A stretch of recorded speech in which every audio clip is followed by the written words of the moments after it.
ಅಸ್ಸಲಾಮು ಅಲೈಕುಂ ನಮಸ್ಕಾರ ಎಲ್ಲರಿಗೂ. ಇವತ್ತು ನಾವು ಉತ್ತರ ಕರ್ನಾಟಕದ ಫೇಮಸ್ ಬದನೆಕಾಯಿ ಹೆಂಗಾಯಿ ಪಲ್ಯ ಮಾಡೋಣ. ಅದಕ್ಕೆ ಫಸ್ಟ್ ಅರ್ಧ ಕಪ್ಪಷ್ಟು ಶೇಂಗಾ ಬೀಜನ ಚೆನ್ನಾಗಿ ಹುರ್ಕೊಳ್ಳಿ, ಆದರೆ ಸುಡಬೇಡಿ. ಅದು ಸೈಡ್ಗೆ ತಕ್ಕೊಂಡು ಅದೇ ಪ್ಯಾನಲ್ಲಿ ಒಂದು ಸ್ವಲ್ಪ ಎಣ್ಣೆ ಹಾಕಿ ಒಂದು ಮೀಡಿಯಂ ಸೈಜಿನ ಈರುಳ್ಳಿ, ಒಂದು ಮೀಡಿಯಂ ಸೈಜಿನ ಬೆಳ್ಳುಳ್ಳಿ, ಅದರಲ್ಲಿ 8ರಿಂದ 10 ಅಥವಾ 12 ಬೆಳ್ಳುಳ್ಳಿ ಪೀಸಸ್, ಆಮೇಲೆ ಕರಿಬೇವು ಎಲೆಗಳು ಒಂದು 10ರಿಂದ 12 ಅದನ್ನು ಹಾಕಿ ಚೆನ್ನಾಗಿ ಫ್ರೈ ಮಾಡ್ಕೊಳ್ಳಿ, ಗೋಲ್ಡನ್ ಬ್ರೌನ್ ಆಗೋಷ್ಟು.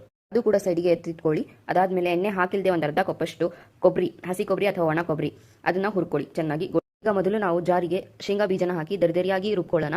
ಅದಾದ್ಮೇಲೆ ಹುರ್ಕೊಂಡಿರೋ ಈರುಳ್ಳಿ, ಬೆಳ್ಳುಳ್ಳಿ, ಕರಿಬೇವು, ಆಮೇಲೆ ತೆಂಗಿನಕಾಯಿ ದರಿದರಿಯಾಗಿ ರುಬ್ಕೊಳ್ಳಿ. ಅದೊಂದು ಬೌಲಲ್ಲಿ ತಕೊಂಡು ಸ್ವಾದಾನುಸಾರ ಉಪ್ಪು, ಅರಿಶಿನ, 1 ಚಮಚ ಧನಿಯಾ ಪೌಡರ್, ಸ್ವಾದಕ್ಕನುಸಾರವಾಗಿ ಕೆಂಪು ಮೆಣಸಿನಕಾಯಿ ಪುಡಿ, ಸಣ್ಣಕ್ಕೆ ಕಟ್ ಮಾಡಿರುವಂತಹ ಕೊತ್ತಂಬರಿ ಮತ್ತು ಈರುಳ್ಳಿನ ಹಾಕಿ ಚೆನ್ನಾಗಿ ಮಿಕ್ಸ್ ಮಾಡ್ಕೊಳ್ಳಿ. ಇಲ್ಲಿ ನೋಡಿ ಬದನೆಕಾಯಿನ ನಾನು ಚೆನ್ನಾಗಿ ತೊಳ್ಕೊಂಡು 4 ಭಾಗವಾಗಿ ಕಟ್ ಮಾಡ್ಕೊಂಡಿದ್ದೀನಿ. ಅದರಲ್ಲಿ ನಾವು ಈ ಮಸಾಲೆಯನ್ನು ತುಂಬಿ ನೋಡಿ ಈ ಥರ ತುಂಬಬೇಕು ಚೆನ್ನಾಗಿ. ಆಮೇಲೆ ಉಳಿದಿರುವ ಮಸಾಲವನ್ನು ಇಟ್ಕೊಳ್ಳಿ, ಅದು ಮುಂದೆ ಬರುತ್ತೆ.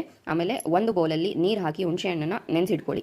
ಒಂದು ಸ್ವಲ್ಪ ಪ್ಯಾನಲ್ಲಿ ಎಣ್ಣೆ ಹಾಕಿ ಒಂದು ಸ್ವಲ್ಪ ಸಾಸಿವೆ ಜೀರಿಗೆ ಹಾಕಿ ಅದು ಚೆನ್ನಾಗಿ ಸೌತೆ ಮಾಡಿ, ಅದಾದಮೇಲೆ ಮಸಾಲೆ ಚೆನ್ನಾಗಿ ಹಾಕಿ ಉಳಿದಿರೋ ಮಸಾಲೆಯನ್ನು ಹಾಕಿ ಅದು ಎಣ್ಣೆ ಬಿಡುವಷ್ಟು ಬೇಯಿಸ್ಕೊಂಡು, ಅದಾದಮೇಲೆ ಅದರಲ್ಲಿ ಹುಣಸೆ ಹಣ್ಣು ನೀರನ್ನು ಮಿಕ್ಸ್ ಮಾಡಿ ಚೆನ್ನಾಗಿ ಕುದಿಸಿ, ಅದಾದಮೇಲೆ ಬದನೆಕಾಯಿನ ಆ್ಯಡ್ ಮಾಡಿ ಒಂದು 5 ನಿಮಿಷ ಅಷ್ಟು ಅದನ್ನು ಬೇಯಿಸಕ್ಕೆ ಬಿಟ್ಟು, ಅದಾದಮೇಲೆ ನೋಡಿ ಈ ಥರ ಆಗಿರುತ್ತೆ.